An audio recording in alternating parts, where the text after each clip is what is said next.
विद्यार्थी मित्रांनो, मागच्या लेक्चरला आपण अकाउंटन्सीमधल्या ज्या वेगवेगळ्या कन्सेप्ट्स विचारात घेत आहोत त्यापैकी monetary transaction, non monetary transaction, entry, narration, what is mean bye goods, what is mean by capital, what is mean bye drawings या कन्सेप्टचा आपण विचार केलेला आहे. आज आपण डेटर्स अँड क्रेडिटर्स आणि त्याचबरोबर इतर कन्सेप्टचा सुद्धा विचार करणार आहोत. त्यातली पहिली अतिशय महत्त्वाची जी कन्सेप्ट्स आहे debtors. What is mean by debtors? In simple word, remember that a debtor is a person who owes money to the business. A debtor is a person who owes money to the business. जी व्यक्ती धंद्याला पैसे देणं लागते त्या व्यक्तीला debtors म्हटलं जातं. Remember that in a business when a transaction is made, when two person comes together, that time between that two person transaction will be made. What is mean by transaction? You know, one person is purchased goods, another person sold goods. When sales and purchases between two person can be clear, that time transaction can be made. But in a business, some transactions are cash transactions, some transactions are credit transaction. All cash transaction do not made and all credit transaction can be do not made into the business. So when cash transaction is made into the business, generally that cash transaction do not important to record the books of account. But when or that cash transaction do not remember that businessman, because of goods price can be issued from that person, from that purchaser. But when a credit transaction is made, suppose in one day, suppose 20 or 25 person purchased goods from business on a credit, that all 20 or 25 persons name and their amount do not remember that businessman or that person in his memory. So which person purchased goods from business, which goods, how many goods purchased from the business, that amount, that person's name can be recorded, can be write down in the books of account. When person purchased goods from business on a credit, that is called credit transaction. What is mean by cash transaction and what is mean by credit transaction? You know, when cash is immediately used at the time of transaction, that is called cash transaction, and when cash is not immediately used at the time of transaction, that is called credit transaction. Remember that you seen the concept debtor. In business, when a cash transaction is made, seller sold goods to purchaser, no any relation can be created between that two persons, seller and purchaser. Seller only seller, purchaser only purchaser. But when a credit transaction is made, that time a relation can be created, a relation can be increased. Suppose there are two persons, one person sold goods, that person I can say seller. Another person purchased goods, that person I can say purchaser.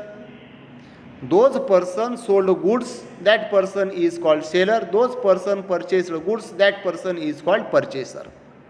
But when a seller sold goods on credit and when person purchased goods on credit, that person, that seller became a creditor, and those person purchased goods on credit, that person became a debtor. So in this transaction, seller became a creditor and purchaser became a debtor. That debtor creditor relationship can be created between that two person. It is called debtor creditor relationship. It is called debtor creditor relationship. जेव्हा व्यक्ती उधारीवर मालाची विक्री करते, तो नुसता विक्रेता राहत नाही. ज्यावेळेस एखाद्या विक्रेत्याने, सेलरने उधारीवर मालाची विक्री केली, तर तो आणि जी व्यक्ती उधारीवर मालाची खरेदी करते ती व्यक्ती, परचेसर, यांच्यामध्ये एक नातं तयार होत असतं. ते नातं म्हणजे सेलरचा बनतो, विक्रेत्याचा बनतो क्रेडिटर, आणि जी व्यक्ती माल उधारीवर खरेदी करते, परचेस करते, त्या परचेसरचा होतो तो डेटर. मग हे जे डेटर क्रेडिटर रिलेशन नातं ह्या ज्या दोन व्यक्तींमध्ये तयार होतं, या नात्याला डेटर क्रेडिटर रिलेशनशिप असं म्हटलं जातं. या नात्याला डेटर क्रेडिटर रिलेशनशिप असं म्हटलं जातं. मग आता डेटर क्रेडिटर रिलेशनशिप का तयार झाली? उधारीच्या व्यवहारामधून तयार झाली. हे नातं फक्त उधारीच्याच व्यवहारामध्ये तयार होतं, रोखीच्या व्यवहारामध्ये, कॅश ट्रान्झॅक्शनमध्ये निर्माण होत नाही. When creditor transaction is made, that time debtor creditor relationship can be increased between two person. Which person? Seller and purchaser. मग आता what is mean by debtor? What is mean by debtor? मी अगोदर simple व्याख्या सांगितलेली आहे. A person who owes money to the business, that person is called debtor. In other words, a person who has to pay to the business for getting goods and services on credit is known as a debtor. जी व्यक्ती धंद्याकडून काही माल घेते किंवा काही मालाऐवजी service घेते, परंतु लगेच पैसे देत नाही, रोख स्वरूपात पैसे देत नाही, अशी व्यक्ती धंद्याचं देणं लागते, धंद्याला पैसे देणं लागते, अशा व्यक्तीला डेटर्स म्हटलं जातं. ज्या व्यक्ती, आता इथं किंवा पार्टी म्हणूया आपण, कारण धंद्यामध्ये व्यक्तीच मालाची खरेदी करते असं नाही, पार्टीसुद्धा मालाची खरेदी करत असते. पार्टीमध्ये आपण विचार केलेला आहे, पार्टी या शब्दामध्ये कोणकोणत्या शब्दांचा समावेश होतो किंवा पार्टी शब्द कोणकोणत्या शब्दापासून तयार होतो? Person, firm, institution and company. Person, firm, institution and company हे जे 4 शब्द आहेत, या 4 शब्दां मिळून जो एक शब्द आपल्या अकाउंटन्सीमध्ये वापरला जातो तो म्हणजे पार्टी. मग पार्टीसुद्धा मालाची खरेदी विक्री करत असेल, मान्य आहे तुम्हाला? मग अशा ज्या पार्ट्या असतात, पर्सन्स असतात, ज्या व्यक्ती, ज्या पार्टीज धंद्याकडनं उधारीवर मालाची खरेदी करतात, त्या सर्व पार्टींना किंवा त्या सर्व डेटरला अगोदर डेटर बनतात. धंद्याच्या कोण बनतात? डेटर्स बनतात. या धंद्याच्या एकूण डेटर्सला म्हटलं जातं सन्ड्री डेटर्स. धंद्याच्या एकूण टोटल सन्ड्री डेटर्सला म्हटलं जातं सन्ड्री डेटर्स. आलं लक्षात? चला पुढे.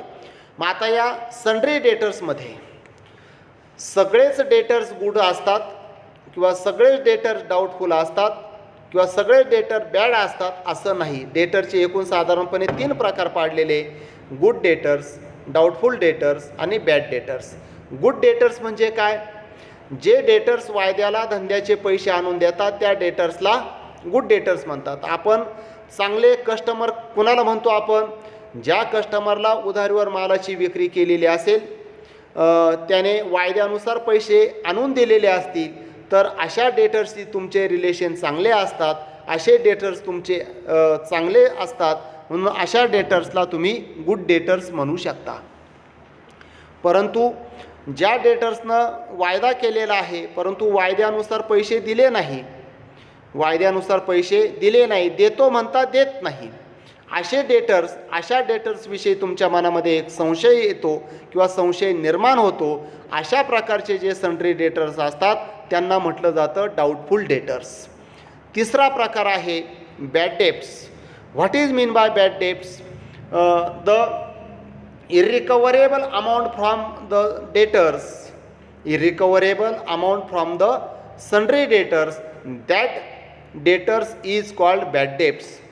ज्या डेटर्सकडून तुमचे पैसे वसूल होत नाही किंवा जे डेटर्स तुमचे धंद्याचे पैसे बुडवतात, पैसे देत नाही, अशा प्रकारच्या डेटर्सला तुम्ही बॅड डेब्ट्स म्हणतात. Actual bad debts is the loss. जर तुम्हाला तुमच्या कस्टमरनं पैसे दिले नाही, तुमची उधारी दिली नाही, उधारीचे पैसे बुडविले, तर तुमचा धंद्याचा लॉस होतो. म्हणून actual bad debts is the loss. म्हणून हे जे बॅड डेब्ट्स असतात, कुणाला म्हटलं आपण बॅड डेब्ट्स?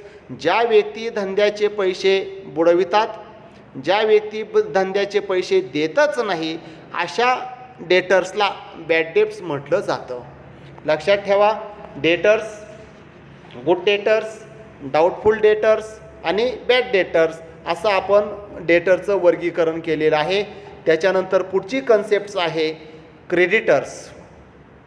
अगोदरच मी सांगितलं, जी व्यक्ती उधारीवर मालाची विक्री करते त्याला आपण सेलर म्हणतो.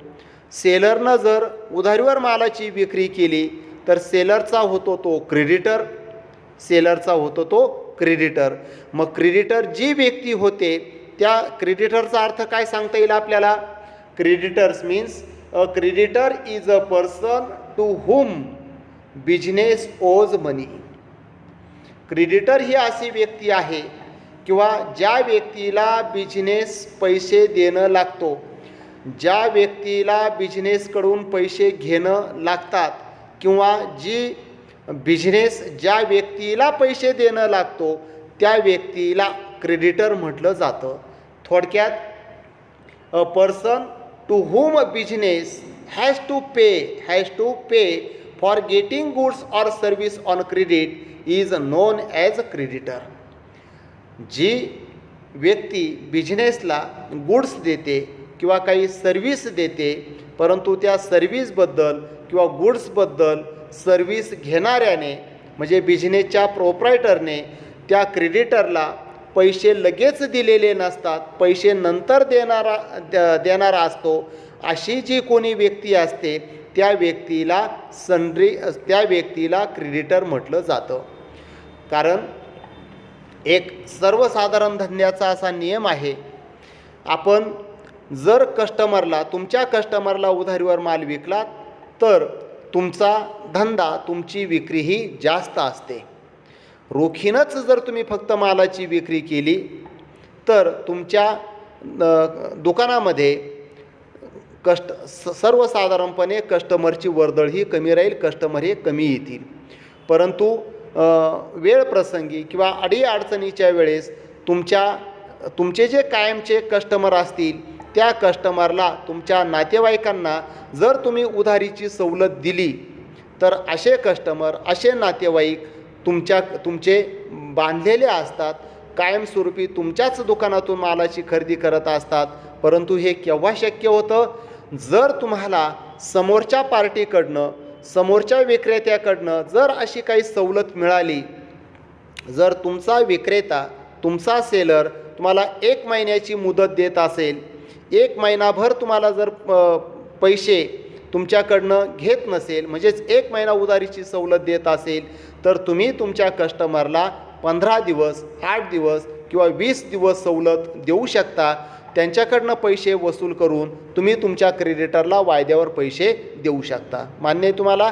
म्हणून जशी तुम्ही तुमच्याकडनं तुमचे कस्टमर उधारीची अपेक्षा करतात, त्याच पद्धतीनं भांडवलाअभावी तुम्ही तुमच्या क्रेडिटरकडनं, तुमच्या सेलरकडनं जर उधारीची अपेक्षा केली आणि त्या व्यक्तीनं, त्या सेलरनं जर तुम्हाला उधारीवर माल दिला, तर त्या व्यक्तीचे तुम्ही पैसे देणं लागतात. धंदा त्या व्यक्तीला जेवढ्या रकमेचा माल खरेदी केलेला असेल तेवढी रक्कम देणं लागतो.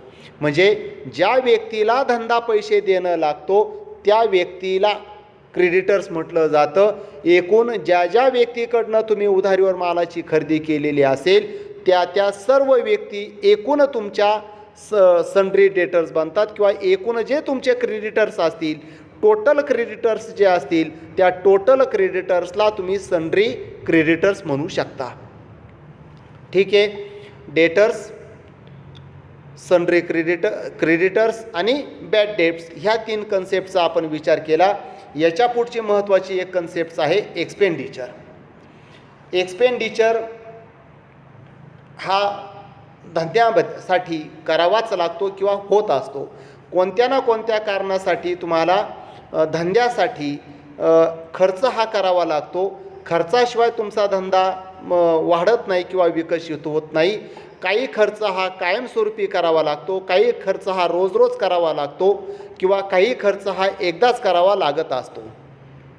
मग generally expenditure is the 2 types or 3 types. Capital expenditure, revenue expenditure and deferred revenue expenditure. There are 3 types of expenditure in your books. Capital expenditure. Capital expenditure, it means भांडवली खर्च. When you are start the business, without asset you do not started any types of business. Assets शिवाय तुम्ही धंदा सुरू करू शकत नाही. मग अशा जर असेट्स तुम्हाला धंद्यासाठी आवश्यक असतील तर त्या असेट तुम्हाला परचेस करावे लागतील. मग ज्या असेट धंदा सुरू करताना परचेस केल्या जातात, ज्या असेट धंदा सुरू करताना तुम्ही परचेस करतात, त्या असेट परचेस करण्यासाठी तुम्हाला जो खर्च करावा लागतो त्या खर्चाला कॅपिटल एक्सपेंडिचर म्हटलं जातं. कॅपिटल एक्सपेंडिचरची व्याख्या जर आपण विचारात घेतली, आपल्याला अशी व्याख्या करता येईल. Capital expenditure is incurred to acquired fixed asset or to increase the value of a business asset.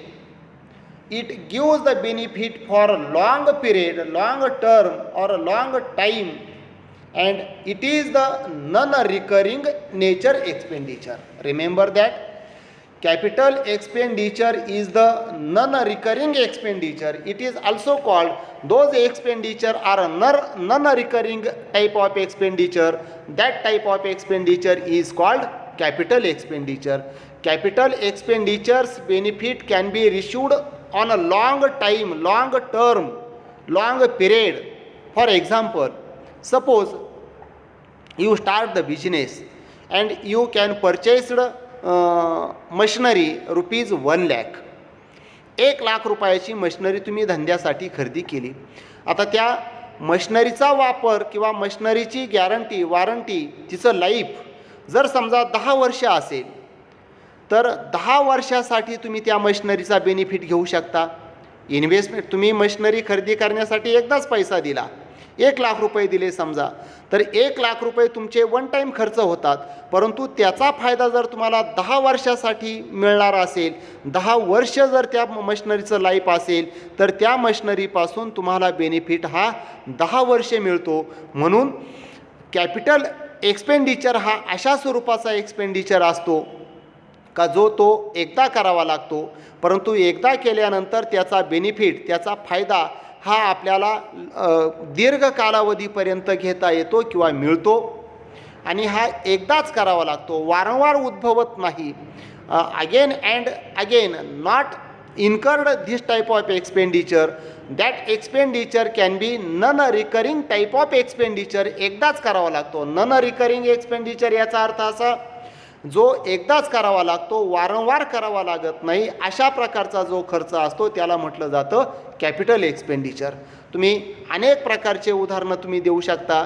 उदाहरणार्थ तुम्हाला दुकान सुरू करावायचं असेल, दुकान सुरू करण्यासाठी तुम्ही रेडीमेड गाळा घेतला, शॉप घेतलं, गाळा घेतला, तर गाळ्यासाठी समजा तुम्ही जर 10 लाख रुपये दिलेले असतील तर 10 लाख रुपये देऊन कायमस्वरूपी तो गाळा तुमच्या मालकीचा होतो. ती बिझनेसची एक प्रकारचे इन्व्हेस्टमेंट होते आणि बिझनेससाठी कोणत्याही प्रकारची तुम्ही जर इन्व्हेस्टमेंट केलेली असेल, कोणत्याही प्रकारचे गुड्स बिझनेससाठी खरेदी केलेले असतील तर ते तुमची असेट असते, ती तुमची असते असेट. मग बिल्डिंग खरेदी केलेली असेल, फर्निचर खरेदी केलेलं असेल किंवा मशिनरी खरेदी केलेली असेल, कोणत्याही प्रकारची अशी तुम्ही असेट का ज्या असेटमुळे तुमचा धंदा वाढण्यासाठी, धंदा इन्क्रीज होण्यासाठी मदत होईल, त्या असेटचा लाँग टर्म तुम्हाला फायदा मिळत असेल, असा लाँग टर्म फायदा मिळवण्यासाठी कोणत्याही प्रकारची असेट, कोणत्याही प्रकारची इन्व्हेस्टमेंट खर्च जर तुम्ही केलेला असेल तर त्या प्रकारच्या खर्चाला म्हटलं जातं capital nature expenditure. Capital nature expenditure. आलं लक्षात? पुढचा खर्च आहे रेव्हेन्यू एक्सपेंडिचर. रेव्हेन्यू एक्सपेंडिचर हा सुद्धा तितकाच महत्त्वाचा आहे. Revenue expenditure is the expenditure from which no future benefit is expected but having immediate or short term benefit may be less than 1 year. It does not increase the profit earning capacity of organization but the normal day to day operating expenses of business organization and appear on the debit side of trading account or profit and loss account. एक वाक्य इथं ध्यानात ठेवा capital expenditure बाबत. Capital expenditure can be recorded on balance sheet asset side. Capital expenditure can be recorded on balance sheet asset side. ते आपण त्याबाबतचा नंतर विचार करू. परंतु दुसऱ्या प्रकारचा दुसरी जी कन्सेप्ट आहे रेव्हेन्यू एक्सपेंडिचर, साध्या भाषेमध्ये आपल्याला सांगता येईल those expenditure recurring again and again. Those expenditure recurring again and again, that type of expenditure is called revenue expenditure. Revenue expenditure हा वारंवार आपल्याला करावा लागतो किंवा रोज करावा लागतो. जो खर्च आपल्याला वारंवार किंवा कायमस्वरूपी रोज करावा लागतो, अशा प्रकारच्या खर्चाला रेव्हेन्यू एक्सपेंडिचर असं म्हटलं जातं. हा आपल्याला प्रॉफिट मिळवून देतो असं नाही, परंतु धंदा टिकविण्यासाठी, धंदा चालविण्यासाठी, धंदा वाढविण्यासाठी जो खर्च करणं आवश्यक असतं, अशा प्रकारच्या खर्चाला रेव्हेन्यू नेचर एक्सपेंडिचर असं म्हटलं जातं. साधं उदाहरण देतो तुम्हाला. समजा तुम्हाला धंदा सुरू करावायचा असेल, तुमच्याजवळ भांडवल कमी असेल, तुम्ही धंद्यासाठी गाळा घेऊ शकत नसाल, बिल्डिंग खरेदी करू शकत नसाल, तर तोच गाळा जर तुम्ही समजा भाडे तत्वावर घेतला, भाड्याला आपण म्हणतो रेंट, भाडे तत्वावर जर तुम्ही घेतला तर तुम्ही तुमचा व्यवसाय सुरू करू शकता. आता गाळ्याचा जो मालक असेल त्या बिल्डिंगच्या मालकाला दर महिन्याला तुम्हाला 2,000 किंवा 5,000 रुपये भाडं द्यावं लागत असेल, म्हणजे दर महिन्याला रेंट तुम्हाला जे द्यावं लागतं त्या रेंटला रेव्हेन्यू एक्सपेंडिचर असं म्हटलं जातं. दुसरं उदाहरण घ्या. समजा तुम्ही ट्रान्सपोर्टचा धंदा करत असाल, तुम्ही 10 ट्रक विकत घेतल्या. 10 ट्रक विकत घेण्यासाठी जो तुम्ही वन टाईम एक्सपेंडिचर केला, त्या वन टाईम एक्सपेंडिचरला म्हटलं जातं कॅपिटल एक्सपेंडिचर. आणि ते ट्रक ज्यावेळेस तुम्ही ट्रकच्या साहाय्याने माल वाहतूक करतात, तो ट्रकचा जो मेंटेनन्स तुम्हाला करावा लागतो, रोजच्या रोज तुम्हाला डिझेल टाकावं लागतं, त्या ट्रकचे टायर तुम्हाला बदलावे लागतात, ट्रकला ऑइल द्यावं लागतं किंवा टाकावं लागतं, किंवा इतर जो किरकोळ कारकोळ तुमचा ट्रकसाठी तुम्हाला जो खर्च करावा लागतो, हा खर्च म्हणजे रेव्हेन्यू एक्सपेंडिचर. रेव्हेन्यू एक्सपेंडिचर हा तुम्हाला वारंवार कायम पुन्हा पुन्हा करावा लागतो, म्हणून हा खर्च रिकरिंग स्वरूपाचा असतो, वारंवार करावा लागणारा असतो. अशा प्रकारचे जे खर्च धंद्यासाठी करावे लागतात किंवा धंद्यामध्ये होतात, अशा सर्व प्रकारच्या खर्चाला रेव्हेन्यू नेचर एक्सपेंडिचर म्हटलं जातं. आणखीन उदाहरणं जर द्यायची असतील, रेंट पेड करावं लागतं दर महिन्याला, सॅलरी तुम्हाला दर महिन्याला द्यावी लागते, किंवा जर तुम्ही रोजंदारीवर जर काही व्यक्ती कामाला कामगार म्हणून लावलेले असतील, रोजच्या रोज तुम्हाला त्यांना जे पैसे द्यावे लागतात, मजुरी द्यावी लागतात, त्या मजुरीला वेजेस म्हटलं जातं. म्हणून वेजेस, सॅलरी, रेंट अशा प्रकारचे जे खर्च करावे लागतात, या खर्चाला रेव्हेन्यू नेचर एक्सपेंडिचर म्हटलं जातं. रेव्हेन्यू नेचर एक्सपेंडिचर हे दोन प्रकारचे असतात, डायरेक्ट एक्सपेंडिचर और इनडायरेक्ट एक्सपेंडिचर. पुढे जाऊन आपण याविषयी सविस्तर माहिती पाहणार आहोतच, परंतु रेव्हेन्यू एक्सपेंडिचर हे जनरली ट्रेडिंग अकाउंटच्या डेबिट साईडला किंवा प्रॉफिट अँड लॉस अकाउंटच्या डेबिट साईडला रेकॉर्ड केले जातात. आज एवढंच ध्यानात ठेवा. सविस्तर याविषयीची माहिती आपण पुढच्या लेक्चरला पाहणार आहोत. पुढचा प्रकार मी सांगितलेला होता तुम्हाला, deferred revenue expenditure. Deferred revenue expenditure. What is mean bye deferred revenue expenditure? In simple word, those expenditure paid in current year, those expenditure paid in current year, but that expenditure benefit can be received in 4 or 5 years long period.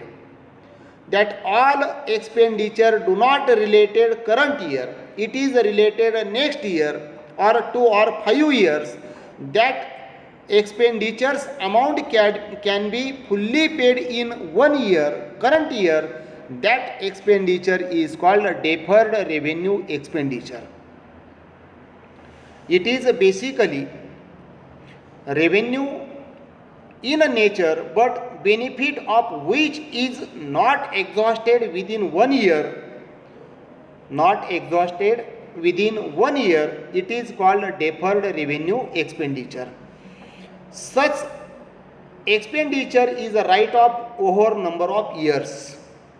Such write-off amount is shown on profit and loss account debit side. Why? That reason can be seen after.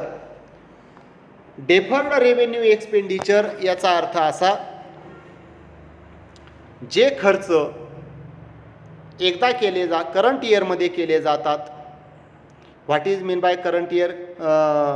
आपण चालू तुमचं आर्थिक वर्ष जे असतं, financial year जे तुमचं असतं, ते फायनान्शियल इयरला आपण करंट इयर म्हणूया.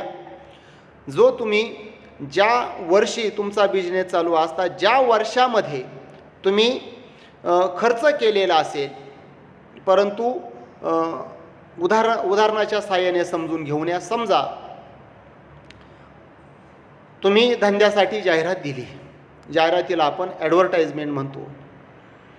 तुम्ही टी व्ही चॅनलवाल्यांकडे गेले किंवा पेपरवाल्यांकडे गेले, टी व्ही चॅनलवाल्यांना तुम्ही विचारलं का माझ्या धंद्याची, माझ्या मालाची जाहिरात करावायची आहे, माझ्या दुकानाची जाहिरात द्यावायची आहे, तुमच्या टर्म्स कंडिशन सांगा.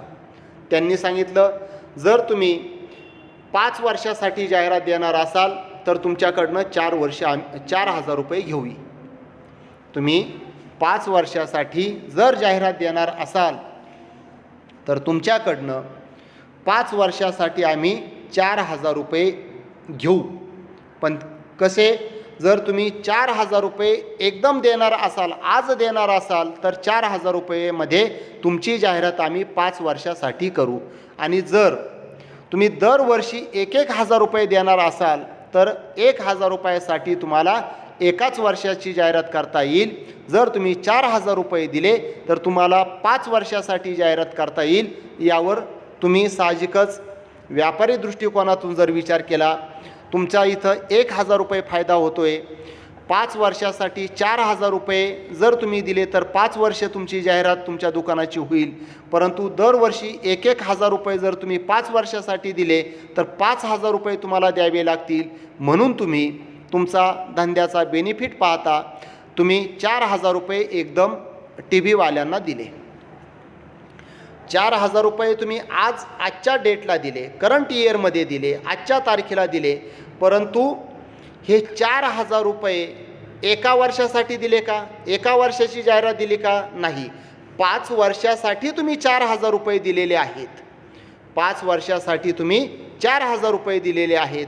मग 5 वर्षासाठी जर तुम्ही 4,000 रुपये दिलेले असतील तर ह्या वर्षाचा जर 5 वर्षासाठी 4,000 रुपये तर एका वर्षासाठी तुम्हाला किती खर्च येईल?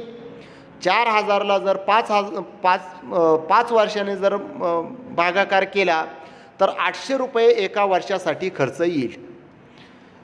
4,000 भागिले 5 बरोबर 800 रुपये. एका वर्षासाठी किती खर्च येईल तुम्हाला? 800 रुपये. मग आता तुम्ही किती खर्च करायला पाहिजे होता ह्या वर्षाच्या? 800 रुपये खर्च करायला पाहिजे होता. परंतु किती खर्च केला? 4,000 रुपये खर्च केला. म्हणजे 4,000 रुपये तुम्ही याच करंट आर्थिक वर्षामध्ये पेड केलेले आहे. परंतु ॲक्च्युअल खर्च तुमचा या वर्षाचा किती आहे? 800 रुपये आहे. पुढचे किती जास्त देऊन ठेवले तुम्ही?